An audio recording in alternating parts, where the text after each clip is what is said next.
This is Nightly Business Report with Tyler Matheson and Sue Herrera.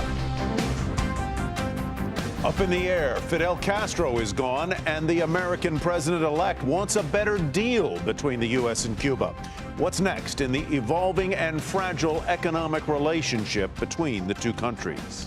Buy low, sell high. After a massive market run-up, are retail investors buying stocks at the wrong time? And guessing game. Can OPEC members set aside their differences and cut oil output for the first time since 2008? Those stories and more tonight on Nightly Business Report for Monday, November 28th.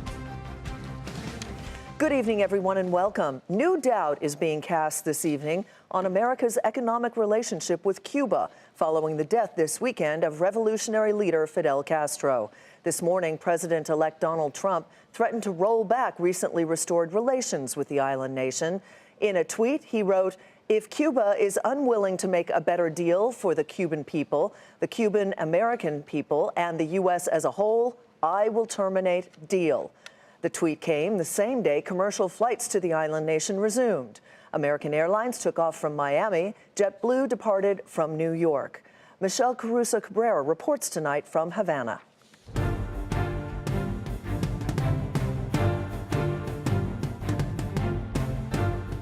Although Fidel Castro stopped ruling Cuba 10 years ago, his presence loomed large until the end.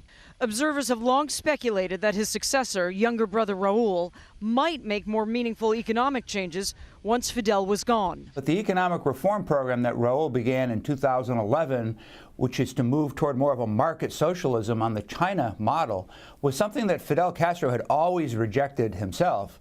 And the normalization of U.S.-Cuban relations is something that Fidel Castro was very skeptical about. Right after Obama's visit to Havana in March, he said that Cuba didn't need anything from the United States. It's the third official day of mourning for Fidel Castro here in Cuba, and thousands of Cubans have lined up here at the Plaza of the Revolution so they can go see his ashes and sign a book of condolences. Nothing is going to change. We continue the legacy from Fidel Castro. We all want change. Life is about changing, so that's it. Notice no one in line is staring at their phone, texting, tweeting, or posting on Facebook.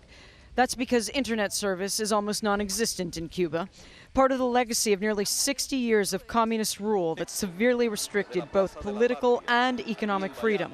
Not to mention an economic embargo imposed by the United States government dating back to the 60s. But the thawing of relations between the United States and Cuba, initiated in December of 2014, has meant thousands more U.S. visitors to the isolated island. Loosening of regulations means it's easier to visit. And just this week, many U.S. airlines began direct flights to Havana. What remains unclear is whether or not those changes are rolled back by President-elect Donald Trump once he takes office.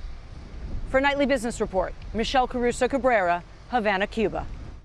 And now for more on what U.S.-Cuba economic relations might look like, John Harwood joins us from outside Trump Tower. John, good evening. Elaborate on what the president-elect's position is and what he may do and what he can't do when he takes office.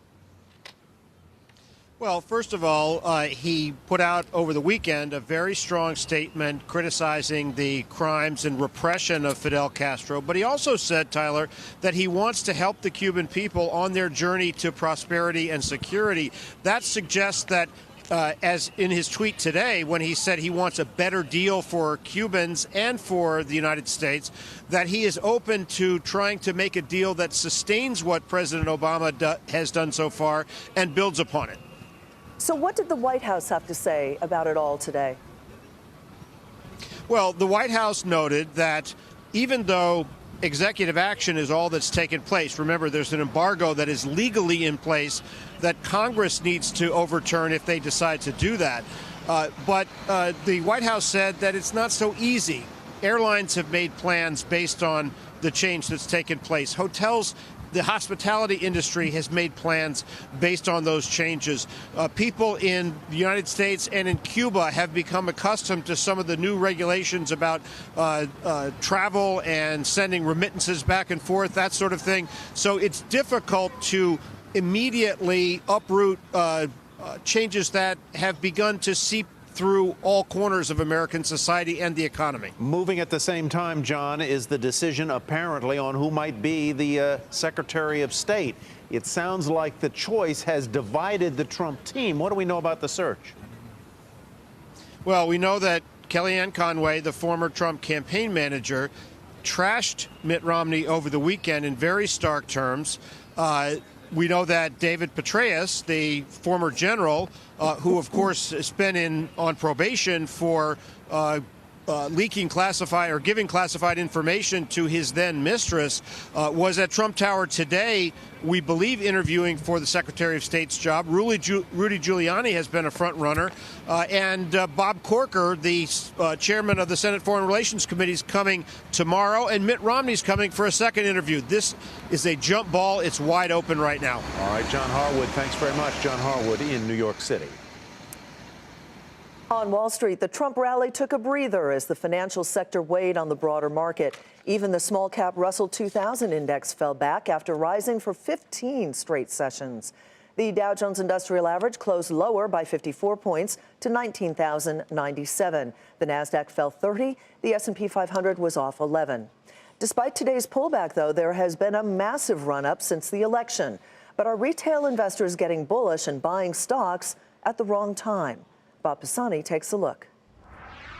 If you're a little skeptical about the markets hitting historic highs twice last week, you should be. The market's on a little bit of thin ice right now. Now, here's why. First, investor sentiment has gone from skeptical to extremely bullish. That's not a good sign, particularly when you see it happening among retail investors. At the end of last week, a survey of retail investors spiked to almost 50% bullish, from 23% bullish just the week before the election. It was the highest reading in nearly 2 years. Now, big spikes in retail investor sentiment have traditionally been associated with at least a short-term top in the market. Second, going long stocks and short bonds, it's a lot less attractive now than it was a month ago. The trade's been made. The small cap Russell 2000 is up 13% in 3 weeks. And bond prices, the 10-year yield, down about 3%. The retail investor seems to be excited right at the market top. Finally, the rally is pricing in a near perfect environment, but there's a lot of things that could go wrong. So a strong dollar could be a big problem for multinationals who export, as well as for emerging markets like China.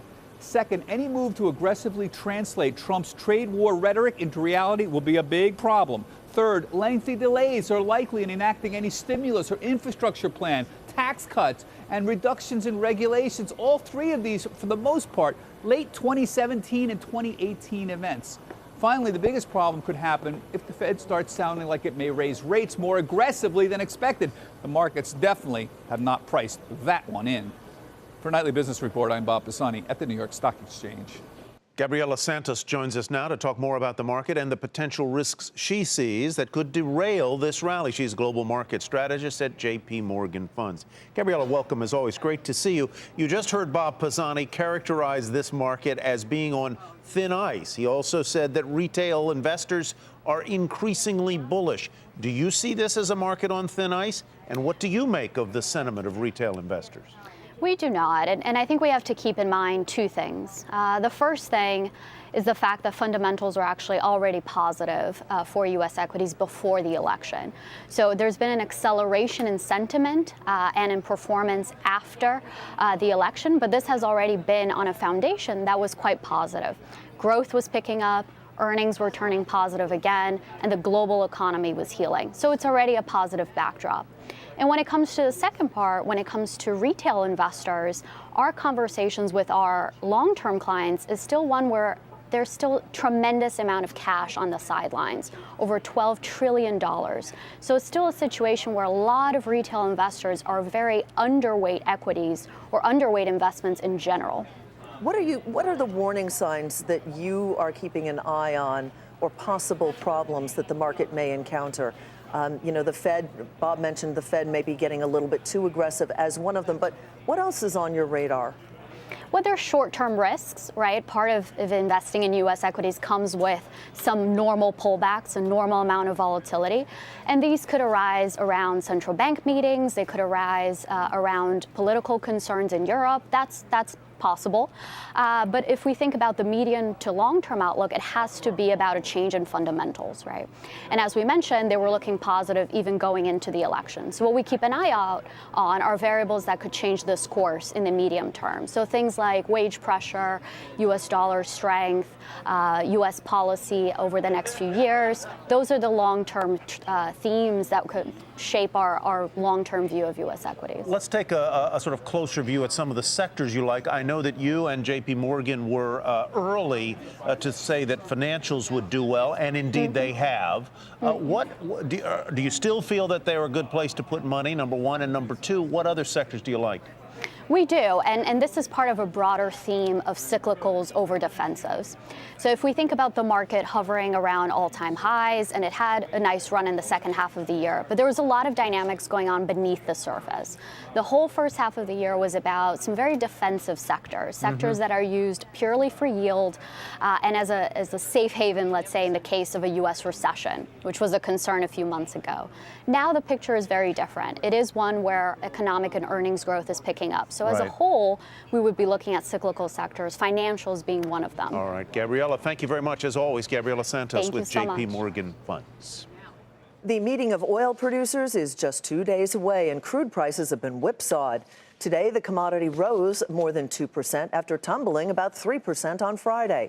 And as Jackie DeAngelis reports, it's all because of some very big question marks surrounding the OPEC meeting on Wednesday.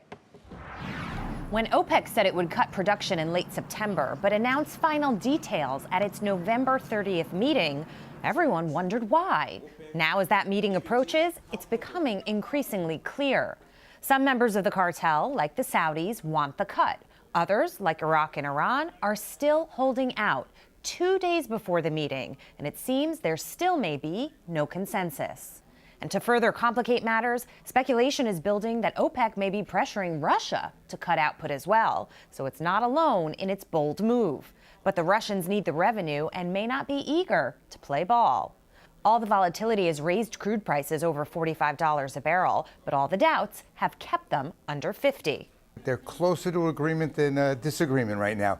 I think they've tempered some of their rhetoric, and I think there's a chance of some sort of a accord of sorts. I wouldn't say it's a full-fledged, lock-solid kind of a, line in the sand, but I think there may be some sort of talk about at least moderating production. Over the weekend, a surprising comment from the Saudi energy minister saying that the markets will rebalance with or without a cut, possibly setting the stage to take no action. In late September, OPEC said it would cut 750,000 barrels per day from its production. The market now hoping that it would see a steeper cut than that. If there's no deal, I don't see the catastrophic drop-off that people are predicting. I think this market could back off a bit and certainly trade, let's say, to the mid-40s. But I don't think this market's going much lower. It seems to have built a pretty strong base here. I'm leaning more to the fact that we probably can work our way higher. With the dollar strengthening and the OPEC deal hanging by a thread, crude prices just might see that three handle again. For Nightly Business Report, I'm Jackie DeAngelis. And still ahead, why some say the most beaten down sectors could deliver the biggest comeback and the best return among stocks.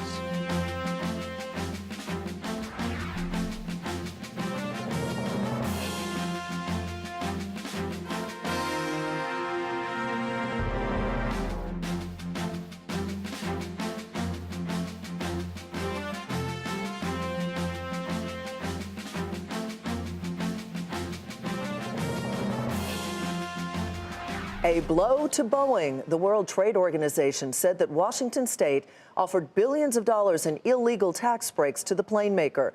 The key tax benefits came on the condition that Boeing keep production of its newest long-haul jetliner in that state.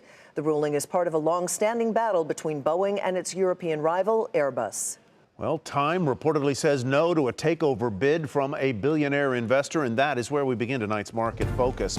Multiple reports say Edgar Bronfman Jr., along with two other executives, approached the publisher of People and Sports Illustrated with a deal worth $18 a share. That values Time at just under $2 billion, but the company rejected that offer. Time Inc. shares soared following the news, up more than 17% on the session to $16 even. The activist investment fund Elliott Management sent a letter to Cognizant Technology urging the IT services provider to make changes it said could lift Cognizant's share price above $90 by the end of next year. Elliott Management, which owns more than 4% of Cognizant, outlined plans for improvements which include job cuts. Cognizant rose just about 7% today to finish at $56.95. And BTIG slapped H&R Block with a sell rating on concerns that potential changes to the tax filing process under a Trump administration could cut into the demand for the tax preparation company's services. BTIG also cut its price target on the stock to $18 a share, and shares plunged today by 9% to $21.82. Schlumberger said it signed a preliminary agreement with Iran to study oil fields in that country. The deal gives the world's largest oil field services company access to 3 fields, but doesn't include any services operations. Schlumberger shares were off a fraction to $81.06. And United Health gave an upbeat forecast for 2017, forecasting earnings and revenue to come in above analysts' expectations. That news sent shares initially higher in after-hours trading. They finished the regular session down just a fraction to 152.11. Well, there is a school of thought that the best stocks or sectors to buy are those that have fallen dramatically. It's a high-risk strategy, but one that could bring big rewards for those with a strong stomach. Mike Santoli runs through some of the deeply discounted groups. 2016 has turned out pretty nicely for Wall Street, with the average U.S. stock gaining more than 10%. But that hasn't stopped the annual ritual of searching for the most beaten-down sectors to play for a dramatic comeback in the new year. It's difficult to buck the market tide, but buying stocks that have suffered extreme declines over a prolonged period can offer spring-loaded gains in years to come. A good example from the past year, coal stocks had lost some 80% over 4 years entering 2016. So far this year, coal stocks as a group have more than doubled. In hunting for such potential comeback plays, contrarian investors can start with sectors down more than 50% from their highs over 2 or more years. One group that now meets these conditions is specialty pharmaceutical stocks. Makers of generic drugs have seen their shares drop by 50 to 80% since early 2015 on a litany of concerns over drug pricing and regulatory threats. Names such as Endo International, Teva Pharmaceuticals, and Mylan now trade at unusually depressed valuations. The pricing and policy outlook remain unclear, but is all that uncertainty already priced into those shares? Looking toward the rest of the world, several countries have seen their equity markets battered. Index funds that track the Italian, Turkish, and Russian markets have all lost between 40 and 60% in recent years. Investors looking to diversify might find cheap entry points in these admittedly troubled economies. Another area deeply out of favor, owners of broadcast stations, such as Tribune, AH and Gannett, which have shed more than half their value in recent years. Certainly, the economics of TV are being squeezed, but local television hardly seems destined for extinction. One final extreme laggard, how about uranium stocks? An exchange-traded fund that tracks this industry has fallen for 6 straight years by a total of 90%. There's no sense making these hard-hit investments a central part of one's portfolio, and it's critical to do your due diligence. But in a market now trading near an all-time high, these high-risk, high-reward opportunities offer a chance to potentially profit from stocks that are way down but not yet out. For Nightly Business Report, I'm Mike Santoli at the New York Stock Exchange.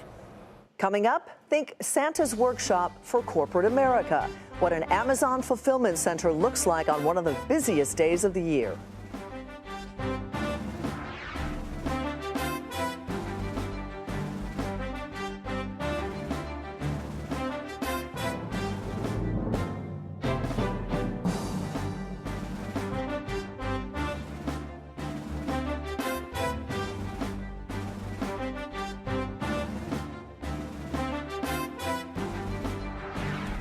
Holiday shoppers spent less money over the Black Friday weekend than last year. According to one estimate, spending totaled on average about $290 per person, slightly less than in 2015. But more people spent online rather than in stores, continuing a trend retailers hope to drive home today on so-called Cyber Monday. Courtney Reagan has more from Amazon's fulfillment center in Robbinsville, New Jersey. Even though online shoppers can fill their carts any day, the discounts on Cyber Monday have turned it into a top shopping day. The National Retail Federation predicts more than a third of all Americans will shop online at some point today. This used to be the smallest retail day of the holiday shopping season before we had the internet. Nobody went shopping on the Monday after Black Friday. Now it's one of the biggest shopping days of the season, and so is Thanksgiving. What does that tell you? That's all internet sales. All of the growth this year came on the internet. Adobe predicts Cyber Monday will again make history as the biggest online sales day ever in the U.S., and Amazon is one of the day's biggest players. While Amazon doesn't release Cyber Monday sales figures, Piper Jaffray analyst Gene Munster thinks Amazon sales will grow twice as fast as traditional online retailers today. Amazon is king of the jungle beyond just Cyber Monday. Analyzing data from 4 million user receipts, Slice Intelligence estimates roughly 2 of every 5 internet purchases comes from Amazon. This is one of Amazon's more than 70 U.S. fulfillment centers, and it operates nearly around the clock every day of the year. When Amazon looks to the future, it's planning for nothing but growth. It added 18 fulfillment centers in the third quarter, 5 more in early October, on top of the 14 it added last year. Amazon may make a lot of headlines, but traditional store-based retailers are seeing a higher percentage of sales come from their websites, too. The National Retail Federation says 8 of the top 10 e-commerce players are run by traditional brick-and-mortar retailers. Certainly a good chunk belongs to Amazon, but we're seeing some better performance from some of the bricks and mortar, traditional bricks and mortar retailers that do have e-commerce businesses. Target, for example, grew its e-commerce sales, its digital channel sales by mid-20% range in the third quarter. Walmart has seen some acceleration in its e-commerce business with the acquisition of Jet.com. And while traditional retailers are still playing catch-up to Amazon online, around 90% of all retail purchases are still made in stores. For Nightly Business Report, I'm Courtney Reagan in Robbinsville, New Jersey. Well, there's a lot of work behind the scenes when you buy something either in a store or online. First Data, the world's largest merchant processing network, is one of a handful of companies that makes sure your transaction goes through and safeguards your data. Kayla Tausche reports tonight from First Data's Cyber Command Center in Omaha, Nebraska.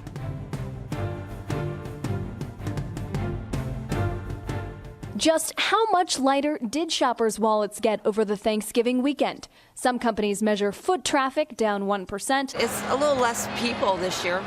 Others, discounts, web traffic, or the most sold-out toys. First Data crunches real spending from the 6 million merchants that use its processing technology or the 4,000 banks whose credit cards are issued by the company.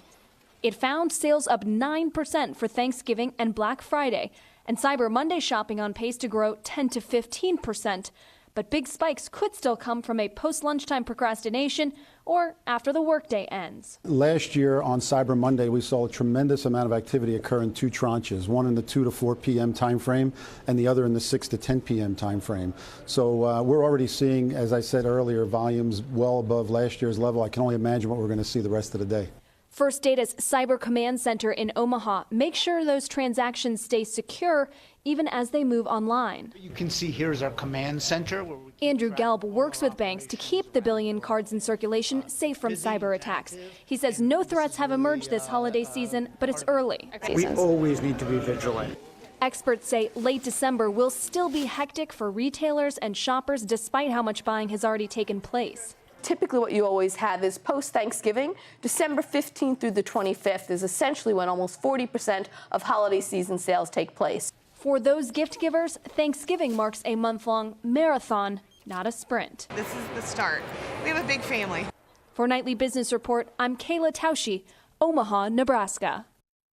I haven't started yet. You're usually way ahead of the game. Way ahead, and I'm way behind. You usually say it's October 20th and you're finished. I've done my Christmas Not this year. All right, well, we'll play catch up. Stay tuned. That does it for Nightly Business Report tonight. I'm Sue Herrera. Thanks for joining us, and we want to remind you that this is the time of year your public television station seeks your support. And I'm Tyler Matheson. Thank you for your support. Have a great evening, everybody, and we'll see you back here tomorrow night when all of our shopping will be done. Absolutely.